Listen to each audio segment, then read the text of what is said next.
that's one of the key things that makes co-housing unique. The folks that create it are feeling like we're creating a modern day village.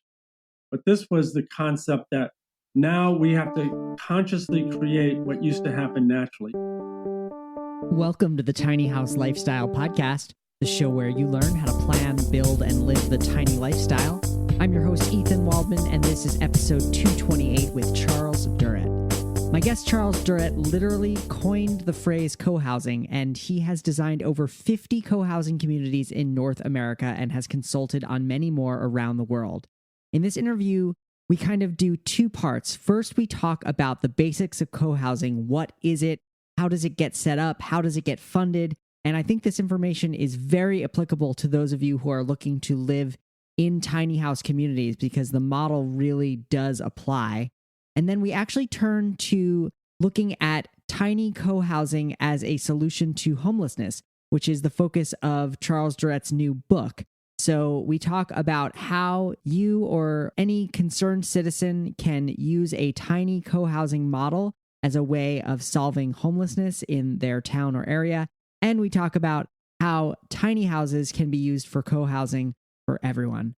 I hope you stick around because this is a really great conversation full of strategies, knowledge, and wisdom about co-housing. I'd like to tell you about the sponsor of today's episode, Precision Temp.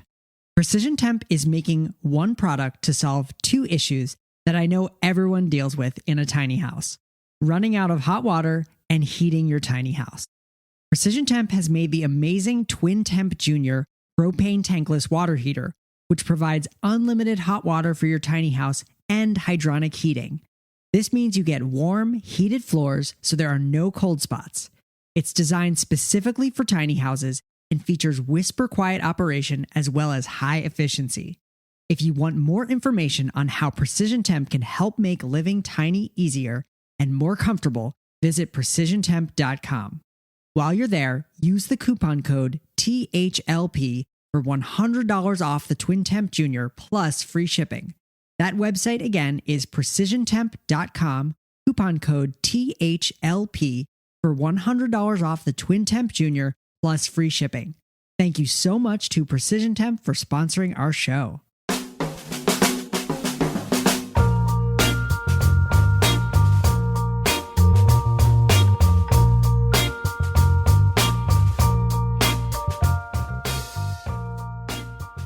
All right, I am here with Charles Durrett. Charles Durrett is an architect, author, and advocate of affordable, socially responsible, and sustainable design. He has made major contributions to community-based architecture and co-housing. Charles has designed over 50 co-housing communities in North America and has consulted on many more around the world. Also designed an equal number of affordable housing projects. He is the principal architect at the Co-Housing Company based in Nevada, California. Charles Durrett, welcome to the show. Hey, thanks so much, Ethan. Appreciate it. Yeah, thank you for taking the time. So what it doesn't say in your intro, in your bio, is that you actually coined the phrase co-housing. Can you tell me a little bit about how that came together? What was the first one like? Well, the Danish word is bofællesskaber, which is literally translated as living together community. And one Thursday afternoon in 1985, the Danish Ministry of Housing, I was in Copenhagen at the time, called me up and said, Chuck, tomorrow we're going to release a book about bofællesskaber in English, and we need an English translation. Otherwise, we're just going to leave it as bofællesskaber. So I ended up staying up all night that night and came up with 35 different options and ended up at dawn settling on co-housing. You know, I just looked up the word CO or the prefix CO, and any way you looked at it, it looked like people were set on cooperating at some level. And certainly that's what co-housing is. It's people who feel like their own lives will be easier, more convenient, more practical, more economical, more healthy, more fun, more interesting if they cooperate with their neighbors than if they don't. So, and it's certainly true. I've been living in co-housing for 35 years now, And I feel like my life is infinitely easier because I have neighbors that know me, care about me, and support me. So in that definition, that sounds pretty broad, like that could really encompass a wide range of different kind of housing arrangements. Is that true? Well, no, there are lots of different housing arrangements, including co-living. Mm-hmm. In Denmark, they call that collegiums. That is where you have a rent, usually a room and a bathroom, and together with up to 20 rooms, you have a kitchen, dining, living room. Mm-hmm. For example, there's shared houses, of course, they've been around forever. Just about everybody's lived in a shared house. A house that was made for a nuclear family, now it's made for several families. Yeah. There's hospice, there's there's memory care, there's assisted care, there's Mm-hmm. any number of housing arrangements. If I had to guess, dozens and dozens. But co-housing is unique. Co-housing depends on a group of households that get together and plan a custom neighborhood around the notion that I'm going to have my own house still, complete with kitchen, etc. But when it makes sense, we're going to cooperate at another level, like where I live. We formally have dinner 6 nights a week. These days, it's been less. And we have about 100 things that we share together, like a lawnmower and a swimming pool and a hot tub and all that stuff that makes our life easier for sure and less costly, hugely less costly. I mean, I've done a survey with with 200 people, and the dollars amount saved per month ranged from $200 a month to $2,400 a month that people felt like they were saving living in co-housing. So, but there is a definition. The definition means that the future residents participate in the creation, that there's extensive common facilities. Third, that it's designed to facilitate community long after the honeymoon has gone. Usually that means with cars delegated to the periphery. 4 is it's completely self-managed. 5 is that there's no hierarchy whatsoever. And 6 is that there's no shared economy other than what we buy together. We have about a $200,000 a year budget in our 34 unit co-housing. We've created that budget together and we spend it together. So, oh man, so many questions. Just from what you just said there. When you first started talking, I was almost going to make the joke that it sounds like a condominium. I live in a condo. We have a shared budget, we have a shared thing, but I think that the difference is that sometimes it seems like the people who live in condos don't actually want to cooperate with their neighbors. They kind of have this idea that they want their own space, and then they kind of have to cooperate together out of necessity, not because it's something that they actually want to do. Yeah, they're going to try to figure out how to put up with each other and codify that to the best of their ability. Yeah, we're condominium and house ownership type only. I mean, condominiums have 5 or 7 people on the board out of 50. Where I live, every single adult's on the board, for example. We do everything by consensus. And everybody who moved there came to cooperate. That's the big difference. Right. I know that my life will be better if I cooperate with my neighbor than if I don't. And, my basic feeling is if you don't want to cooperate with your neighbor, there's a whole other world out there. And everybody who chooses to live in a co-housing knows that. Right. Yeah. Tell me a little bit more about the idea of cars being delegated to the periphery. Well, in essence, when you get together with 40 or 50 people and you make a custom neighborhood, it doesn't take long before that's the ideal. That's determined to be the better solution. When you start talking about things like kid friendly, we moved in with 37 kids and lots of 2-year-olds and 3-year-olds who literally want to just run out the front door and play with or without parents. Mm-hmm. And the parents like that too. And our environment is completely safe. If you want to know a lot about the design, I mean, look at this. Oh, you can't look at it. But if you look at our new book called Cohousing Communities by Wiley, you will see hundreds and hundreds of child-friendly environments and hundreds of 900 photos in the book. Wow. Hundreds and hundreds of photos of senior-friendly environment, hundreds of photos of dog-friendly environment and family-friendly environment. And you just know that if you keep the car out of the way, you can create that.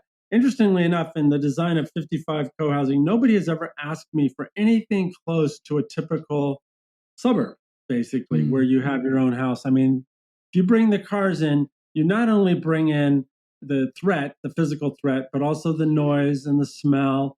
And the noise by itself has a major adverse effect on the subconscious. We have no enemy to our personal being anywhere near as much as a car today.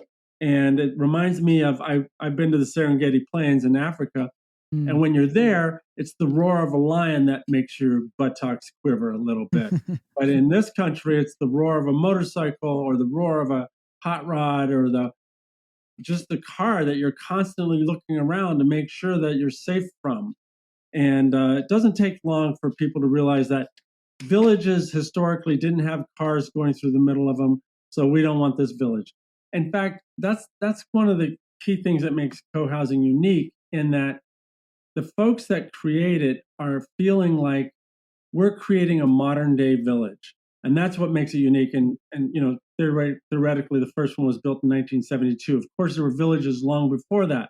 But this was the concept that now we have to consciously create what used to happen naturally. Villages fell into place for lots of different reasons, the topography or the farming, or, people just needed each other, et cetera, in that proximity kind of landscape. Now people want to be next to each other because there's so much to be gained from it, like a child-friendly environment now, and peers for your children. I mean, my daughter at 2-year-old wanted to run out and find other peers to hang out with and play with, and she didn't, when her parents were being boring on a Saturday morning. And so it really fosters the growth of every individual who lives there, for sure. In a lot of ways, it sounds like the antithesis of the typical American lifestyle or dream of, like, okay, single family house with a big yard and 2 cars and a driveway, and just kind of this, we're going to do it ourselves. We're going to kind of be the kings of our own little domain here. It is the antithesis. And frankly, I'm so happy with how many people who come to the table who feel like, I've been swept up in a consumeristic society for a long time, to the point where I want to instead live out my values. I want to buy less, consume less, have a smaller footprint on the planet, and simply live lighter on the planet. Mm-hmm. And you can only do that through cooperation. Yeah, and it sounds like it checks so many boxes. Environmentally, we haven't even talked about that yet, but I'm sure that the footprint of a co-housing community where there are 30 families living is less than 30 families living in a suburb, with, housing costs going crazy for everyone, both renting and buying. You've talked already about the cost savings of living in co-housing, and, you've designed over 50 of these communities. I'm assuming there are a lot more out there than just the 50. Is this an idea whose time has finally come? Is this like becoming a mainstream thing? Yeah, well, we're only at 200 now in the U.S. The first one was built in Davis, California in 1991 that we designed. And, it's still that tip of the iceberg. But that said, there's well over 200 communities in the U.S. that have been inspired by co-housing. So they're kind of co-housing light or co-housing inspired. That said, I just finished a project up in Port Townsend, Washington, and a lot of those people that lived there came out of a co-housing inspired project and realized that the physical trappings was nowhere near enough. In fact, this one woman said that she'd been living in that house, one of these little pocket neighborhoods, for 5 years, and not once has anybody come to her door. So that's where the social structure is not working. And, there's a lot of folks, I can't believe how often it comes up where some mastermind thinks he's going to create this kind of heightened community on their own.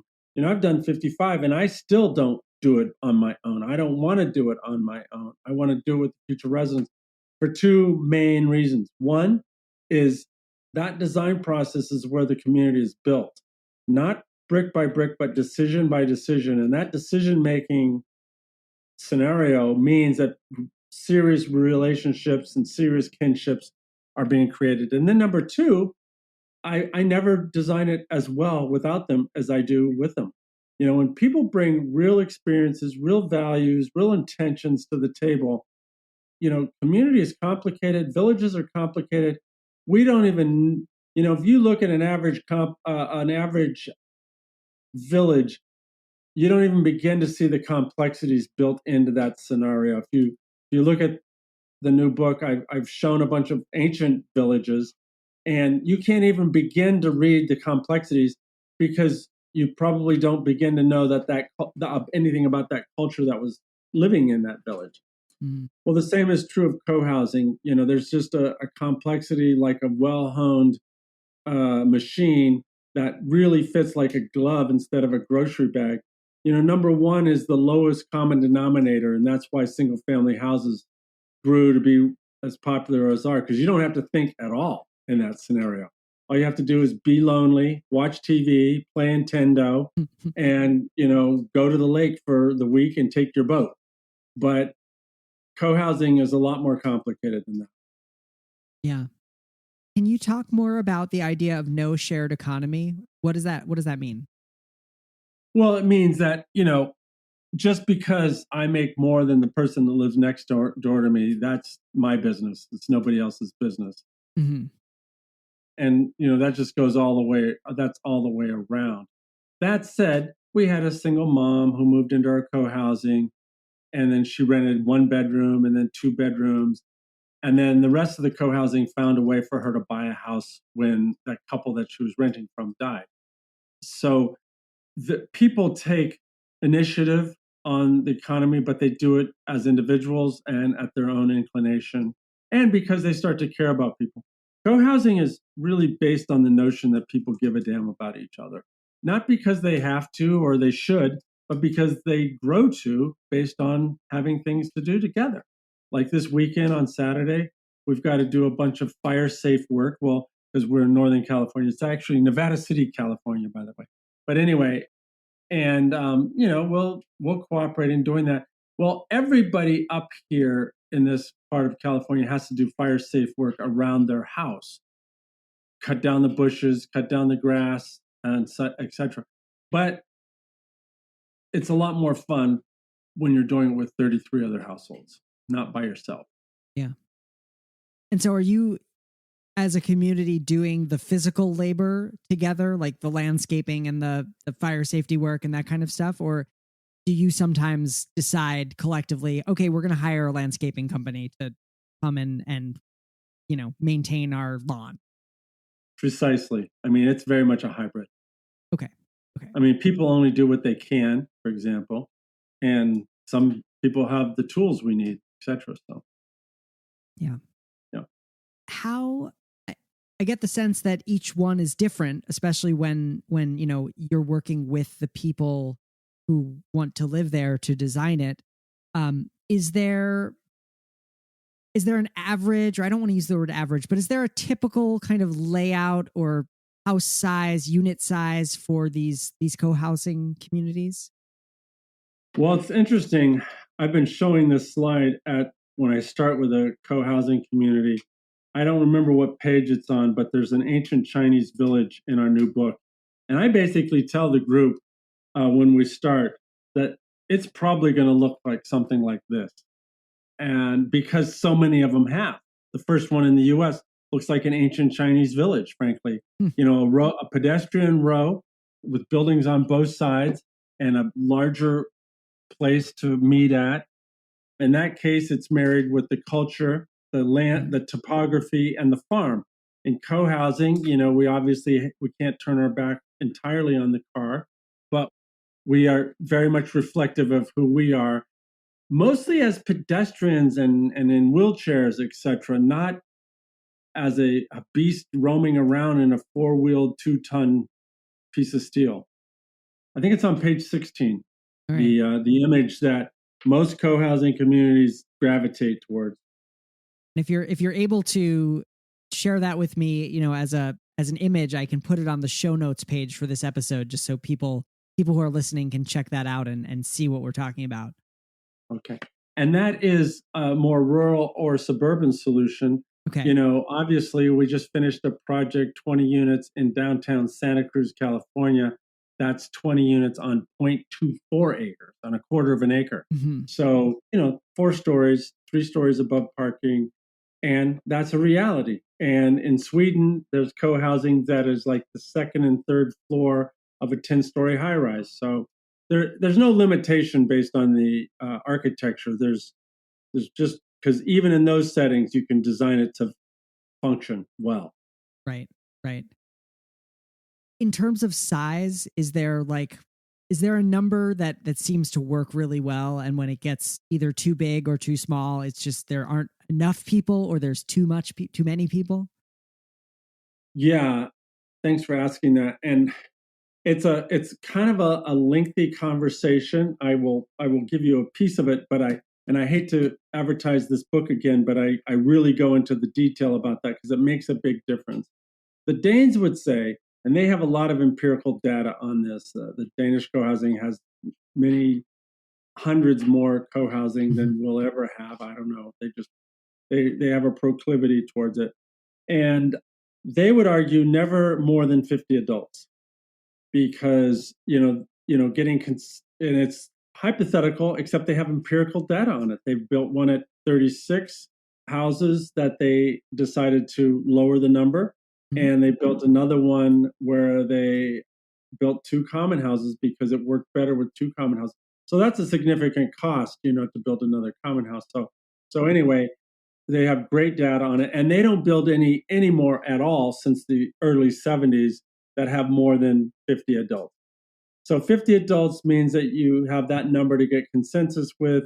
You have that number to get to know really well and to talk to, hey, Jane, that tree right next to your house looks diseased, and the landscape committee really thinks it needs to go, as opposed to Jane finding out about it when she comes home from vacation. That kind of stuff just creates acrimony, and you don't need it at all. But you get it when you have so many people that you start delegating everything to, and it starts to feel more like a small town or a university where things just get delegated, things happen and surprise people all the time. That said, they had like 8 reasons for it. That said, they also were clear that if you can, have as close to 50 people as you can, because at 50 people, every individual is going to have 5 or 6 or 7 people that they closely relate to and become good friends. So when you come home from work on a Friday night and you just had a difficult week and you need to cry in your beer to somebody, there's going to be somebody there that is interested. Right. They really work that number. There's lots of communities, though, that are 15, 20 households, and they work fine. We also have lots of empirical data that says, under a dozen households, it gets a lot more complicated because it's obviously it's more personality driven. If somebody chooses not to come to work days, that bothers people, as opposed to bigger numbers, it doesn't bother people, stuff like that. Yeah, that makes sense. Like 50 adults, and not everyone's going to be coupled, but roughly 25 households, 25 or 30 households. That's right. Exactly. Yeah. Right in there. Is it less expensive? It sounds like it's less expensive to live in a co-housing community. Is it also less expensive, to build a co-housing community than it would be to build 25 single family homes? Well, if you do it right, it is, for sure. Okay. I mean, there's 200 projects, and by the way, the New York Times has done 7 full-page articles about co-housing, which is by itself remarkable. But they just wrote another article about an 8th article about a project in Connecticut that failed. And it failed because they were trying to save money. I mean, it never got finished, and people spent a lot of money making it happen. And it makes sense because they employed a lot of false economy. It can be a lot safer, but the more people you have around who know what they're doing, the more likely, I'm not safer, but less costly. It can be a lot less costly, but the more people you have around who know what they're doing, it's more likely to happen because they've learned all the lessons, basically. I know how to get a project through City Hall that doesn't take a year, takes a couple months. I know how to make housing where it's not maintenance ridden, but it's not costly either. What really adds to the affordability is when, like in Stillwater, Oklahoma, we had 6 people who came to the table who could not spend more than 150,000. And so we had everybody's on board once those relationships are built to make sure that Maryland gets into a house for 150,000. In other words, it becomes a little personality driven, which is okay. That's where, you could argue that's where love makes a difference and accountability makes a difference and relationships certainly make a difference. And over, I'm in that situation where there's like, just finished that project in Port Townsend. There were 5 people who had a low threshold, and that helped the whole group stay disciplined around making something where those 5 households could move into. So in Oklahoma, it was pulling a rabbit out of a hat. It's actually always pulling a rabbit out of a hat when it comes to magically figuring out how we're going to make $150,000 units when everything else in town, average household is 425,000 or some ridiculous number like that. I'm doing a project right now in Marin County, and I just found out 2 days ago that the average house in Fairfax, California is $1.49 million. But we're going to be the ones who tries to make some affordable housing. It's interesting, when Kate and I moved into our first Cohousing, which was built very affordable, our house payment was less than rent. That happens a lot where we're trying to accomplish that. But again, you have to know exactly what you're doing. Yeah, no, it sounds like if it's done right, it just has so many benefits, but there are so many ways for it to potentially go wrong. I live in Burlington, Vermont. So it's a small city, college town. A lot of people want to live here. And housing has always been very expensive in Burlington, but the effect of the pandemic has been that there have been more people wanting to come and basically work from home here. A lot of transplants from New York, Boston, Connecticut, New Jersey with kind of salaries from those locations. And the cost of housing here has just gone insane. And so are there any measures put in place in co-housing to kind of keep the prices of these houses low so that when you decide that you want to leave your co-housing community, that your home is affordable to someone like you or someone, who's entering the phase of life who are ready to live in that co-housing community? No, thank you very much, Ethan, for asking that question, because it's a very important question. When people talk about affordable co-housing, I think the number one thing is missing, which is a cap on equity to those houses per year, like 4 or 5%. Some co-housing has done that. One in Virginia has done that, and one in Berkeley, California has done that. I think their cap is 4.5% a year on appreciation. And that's important. I mean, the funny thing is about those 2 projects is you never hear anything about them because they're never advertising. They sell right away if they do sell. And both of those cases are hardly anybody has sold because they're so economical from the beginning. But certainly the worst part of my job is that, I work like a crazy person to keep their houses affordable. And then they sell them 2 years later for twice as much as they bought them because co-housing just does not have enough supply anywhere. And all of a sudden, one that's done is very attractive. So where I live, the prices have actually doubled since they were built.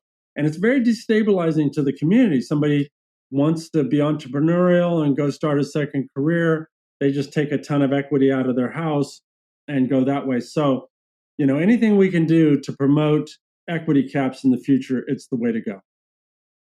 So how would that actually work with the additional, because you can't control the value of the house. So what you're saying is that the value goes back into the community somehow? No, you can. You can have codes, and you have codes, covenants, and restrictions. So Okay. Berkeley Co-Housing, you can only sell your house for 4.5% more than you bought it for per year. Per year. Interesting. Yeah. I'd like to tell you a little bit more about the sponsor for today's show, Precision Temp. One of the hardest things about being in my tiny house in the winter is that the floors are really cold. And I could have solved that problem by adding more insulation, but the reality is that a tiny house on a trailer is always going to have cold floors, or much colder floors than you're used to if you are coming from a house that has a basement or is even built on a slab. So the Precision Temp Twin Temp Junior propane tankless water heater can actually help solve this problem, because you can install heated floors in your house, and you can do it with the same appliance that provides you with unlimited hot water. So the Twin Temp Junior really does solve two issues with one appliance, which, let's be honest, in a tiny house, space matters, cost matters, and just being more intentional. So you get to use one appliance for two purposes. Right now, Precision Temp is offering $100 off the Twin Temp Junior plus free shipping when you use the coupon code THLP at checkout. Head over to their website, precisiontemp.com, for more information on how Precision Temp can help make tiny living easier and more comfortable. And while you're there, be sure to use the coupon code THLP for $100 off the Twin Temp Junior plus free shipping. Thanks so much to Precision Temp for sponsoring our show. It's funny, like I'm just like feeling the reaction to that, like in my body, like, wow, like kind of like, when am I going to get mine? Like, I bought a house and I want it to go up in value too. And this is how like so many people end up retiring, or that it's kind of like their biggest appreciating asset is their house.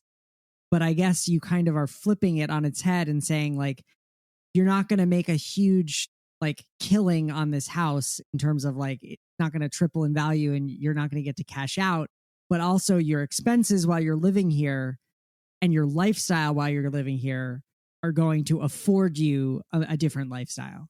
If you save your money, sure. Yeah. But the biggest important thing is, as described in the really great book called Sacred Economics, where Charles Eisenstein describes in great detail that, it used to be, as in the rugged individual, that your number one asset was your house, is your house. But to imagine your number one asset is your neighbors, that the people are the number one amenity.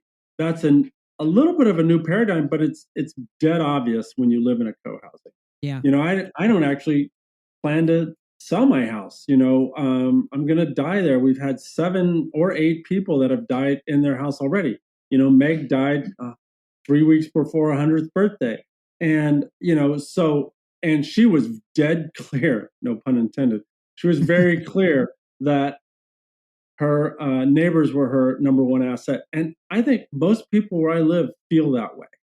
Now, after the first dozen people made a killing on their house, now everybody else is just says, this is, I now have learned the advantages of living near people who know me and care about me. Yeah. Yeah. So I want to, well, that's feel your job, Ethan. You have to turn that around. Well, I could pick your brain about co-housing for hours, I think, because I find it fascinating. But I also want to bring tiny houses into the mix, which is how we initially connected. That you've started to turn your attention towards tiny house villages as a way to serve people experiencing homelessness. Right. Yeah, I have to tell you, I went to this conference a couple of years ago. It was brilliant. It was in downtown San Francisco. They had invited 300 housing advocates from the entire state, and there were 10 speakers. I was one of them. And we spent literally 8 hours talking about homeless shelters and different means of accomplishing it. And at the end of 7 hours, we broke into small groups and spent 45 minutes talking about each group, like 10 groups, and the 10 different speakers were facilitating each group. And how can we get this job done in the short term and how can we get this job done in the long term? And I have to say, it was, the highest, not the plurality, but the majority of people said the number one way we're going to get this problem addressed in the very short term. In other words, 10,000 people died on the streets last year. 10,000 people died on the streets the year before that. 10,000 people died on the streets before that. I mean, so as far as I'm concerned, if one person dies on the streets, that's too many. So I was surprised to see not the consensus, but the vast majority of people, probably 80+%, said, let's build tiny house villages as fast as we can, everywhere, including San Francisco, under the freeways, under the underpasses, in the parks if we have to, but let's just start getting them built. So, and I've worked on a number of them now, and I have been incredibly impressed by what you can accomplish in that village-like setting. Not only with the tiny houses, I mean, as far as I'm concerned, the structure is just the picture frame. The social setting in between the structures is the picture of consequence. And what you can do with that picture is profound in terms of helping people turn their lives around, giving people the support they need in that setting, in that village-like setting where, again, people know each other, care about each other, and support each other. And especially what I saw in probably the best known one in the US is called Opportunity Village in Eugene. What I saw there was when, 7 residents are on the council there that does the management. In 9 years, they've had to kick out 3 people, mostly for abusing their girlfriends. Mm-hmm. They probably abused them before they lived in there, but the girlfriends didn't feel like they had any choice, blah, blah, blah. But the metamorphosis I saw of people who get into that management situation, how they shift as an individual blows my mind. And they are constantly mentored there by 7 local clergy. So 7 volunteer managers, 7 volunteer clergy who are mentoring those individuals all the time. They turn into different human beings, largely because they feel accountable to others and people feel accountable to them. If they vote you off the island, you're out of there. Mm-hmm. But they've only voted off 3 people in 9 years. That's not bad. So anyway, I did a 70-unit tiny house, 450 square foot cottages in Napa, California, and mostly homeless, mm-hmm. and mostly vets. And they moved in a couple years ago. It's a remarkable place. And I wrote a book about it, A Solution to Homelessness in Your Town. Mm-hmm. Because I was so happy with the whole dynamic of that project, including they had 16 funders, mm-hmm. Bank of America, Wells Fargo, all kinds of people who kicked in lots of thousands. And, the painting company, the consultants who worked on the project, including me, did donations. And how it came together because everybody, all 16 funders felt like we're part of the solutions. I've never seen a groundbreaking, a big mud site where all 16 funders showed up. In affordable housing, I usually see about 3 or 4 out of 7 or 8 funders show up. But the attitude in this project was giddy. The nonprofit had done a great job of making everybody feel like you're now part of the solution. This problem that we talk about incessantly in this country, that we have 2 to 3 million homeless people, depending on who's doing the counting that weekend, and thousands are dying. I'm starting a project in Spokane, Washington. They had 162 people without a roof over their head die last winter. And it's just really pathological, if you ask me. I mean, as a species, we know how to do so much better than that. As a culture, we need to grow where we do not accept this problem day in and day out, because most other civilized countries do not accept this problem. They do something about it. And we're not doing something about it. And tiny houses could be part of the solution. We built 30 in Nevada County, and we had about 150 volunteers. It was amazing. We built it over a couple of weeks. And that's what I saw in Eugene as well. So in other words, all the people that are willing to come together to build all these doll houses, and all the vendors and the carpenters and the wannabe carpenters and the construction material people who want to help out.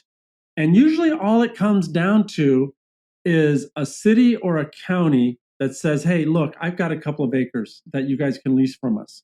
And when we get a higher and better use, we'll ask you to roll those tiny houses off to another site that we don't have a higher and better use.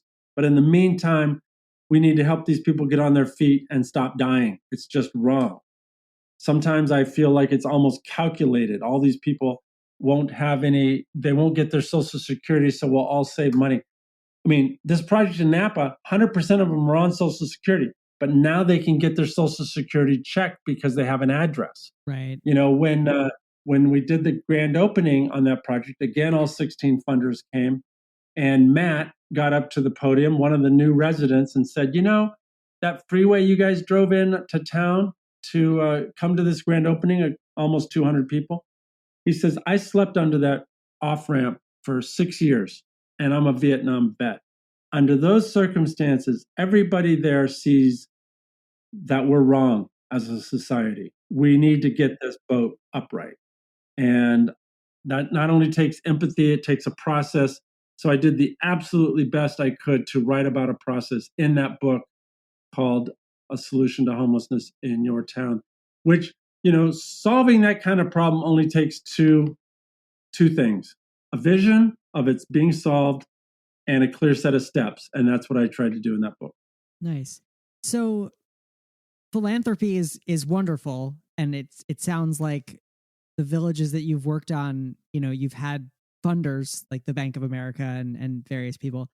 Is there anywhere in this country, in the United States, where like a city government or a state is saying, hey, we need to fund this, like we need to actually get this done, and not just hope that, the wealthy, that the Bank of America is willing to fund it? Well, Ethan, you're dead right. And this is government's job. There's no doubt about it. Yeah. Government should be taking care of this. The billionaires should be taxed to the point where this is taken care of. Mm-hmm. But it's not their incentive. Their incentive is to have people get low wages so that they need to work, blah, blah, blah. Yeah. I mean, that's been around forever. So, but this project in Napa was started by somebody on the community development division of the city government, mm-hmm. and it was actually the little town of American Canyon, just 4 miles south of Napa, and a new town. And they decided the first thing that they were going to do, newly incorporated, was to get the people off the streets. Not only because it's wrong, but there's been so many dozens of studies now that showed that the state, federal, county, and city saves about, somewhere between $20,000 and $40,000. Now I guess the number is $30,000 and $50,000 per year per homeless person. Ambulances, police, emergency rooms, all the different ways that the expensive government has to step in and help these folks. So they put aside 3.5 acres and said, hey, if you can organize a project, let's do it. Now, what's so interesting about that is some people can organize it and some advocates can't. So it always comes back to, do you have the skills to get the bloody job done? Mm-hmm. And it's a very deliberate process. There's nothing random about it. Your heart and being in the right place is absolutely essential. But so is having the left side of your brain too. You see the process, you put it together, and you make the proposal, and they buy it. And so in that project, the city of American Canyon kicked in the land for free. They could have sold it for millions. Mm-hmm. And the same is true in Eugene, Oregon. That project is leased from the city of Eugene.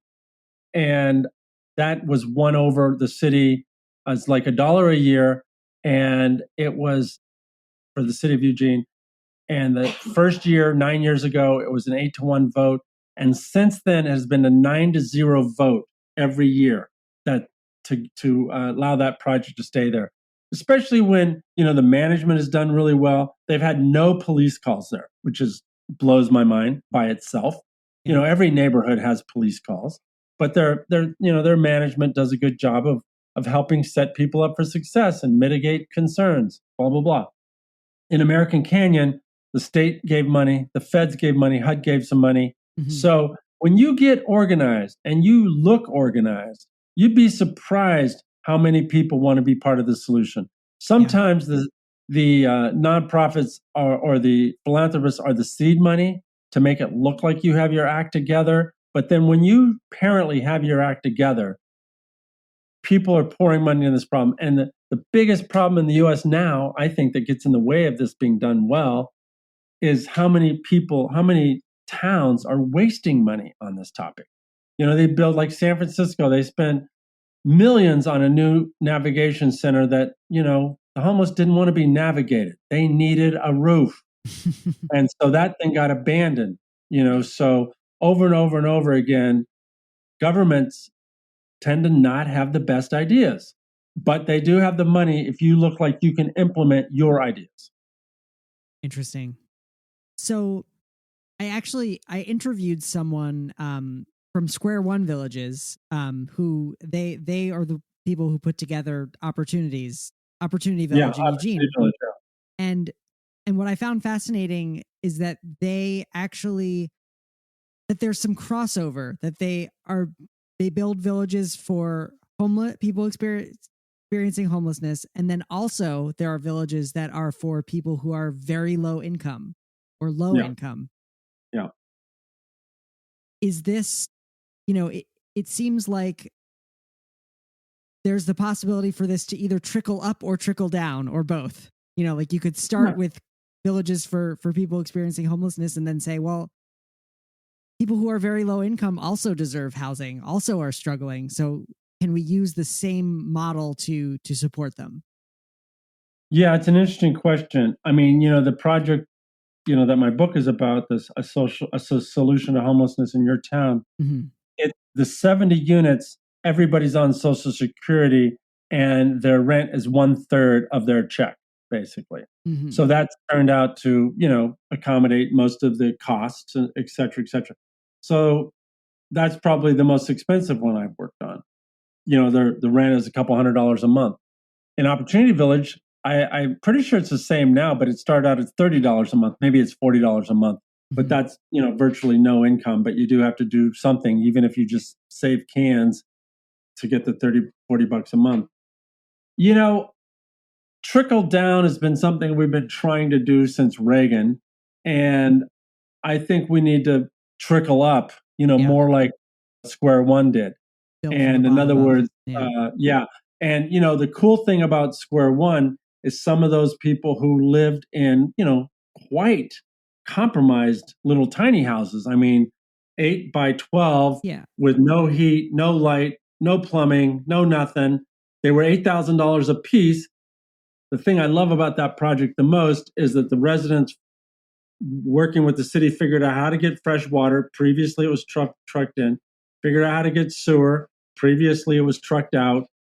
They have a common kitchen now. They have so many things that they've created together that I could live there just as well as living in Emerald Village, which is the second one that they did in Eugene, which is low income. And they're more like 20 by 20 tiny houses instead of 8 by 12. Right.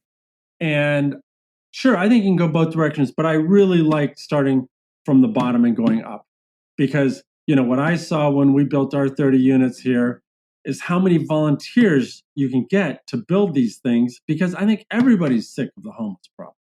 Right. And similarly in Eugene, how many volunteers they had with tool belts and real skills to build those tiny houses, came out of the woodwork, and they did a great job, including the homeless people being involved with it too. So I think you can go both directions, but I like up, down, up myself. What was the cost of the one that you did in Napa, like per unit? Obviously not counting the free labor that you got, but what was the actual amount of money spent to do it? A lot of money. Those units are about 200,000 a piece for units that are 450 square foot. So that was the opposite end. So in this book, I tried to show both ends, the $8,000 a unit and the $200,000 unit. What happens, that site had unlike Opportunity Village, it's a flat site. This site had a 56-foot drop in it. And because of where we got some of the funds from, like the state of California, we were obligated to make 64 units handicap accessible. So that meant that we had to have ramps and handrails and everything all over hell and high water. I might have done that differently because they are rentals. There's only a couple of people in a wheelchair that live there. So if a new person came in with a wheelchair, they could go to one of the handicap units if you only had like 20 or something. But anyway, there were a lot of activists, including the activists on the board of that project, that ended up accumulating a great deal of costs. But the funny thing about that was, frankly, that project turned out to be, and everybody could see it from the beginning, that it was a stellar model project. So no matter what an activist wanted to bring to the table, like 100% solar energy, which they did, some sustainably grown lumber, like 85% handicap accessible, a lot of quality, energy efficiency, for example, really nice kitchens and everything. The interesting thing about that project is every time they had a boost in the cost, there was another donor in the wings wanting to donate to it. So there's a couple ways to look at it. You know what I mean? On the other hand, I think we could have made those units for $100,000 and built 2 projects like that. So there's a lot of activism still to do. Yeah. Well, the name of the book where you describe the process is called A Solution to Homelessness in Your Town. And I got to look through it and it's fascinating. There are a lot of photos and the units are beautiful. Like I could certainly live there. In our last couple of minutes, I want to turn to, I am sure that many of my listeners who are, dreaming of living in a tiny home themselves are also interested in this idea of co-housing, and maybe before listening to this hadn't considered starting a co-housing community with other like-minded tiny house dwellers as a possibility of getting this done. So I wanted to just ask you what resources do you recommend people, looking into to start that potential journey or start that exploration of, okay, how do I manifest this for myself and for, and 50 of my closest friends? That's a really good a really good question. By the way, in the book Co-Housing Communities, there's a project that is, I think it's 20 tiny houses and 20 condominiums and a common house in Paradise, California. That town was wiped out. There's lots of sites, lots of infrastructure, and I don't know where they're going with that design that I did for them or not, but we'll find out. They did have one town meeting that I presented at. The best way to get a new project built, tiny houses or common or co-housing, I mean, there's nothing mutually exclusive about it, for sure. That I want to make that clear.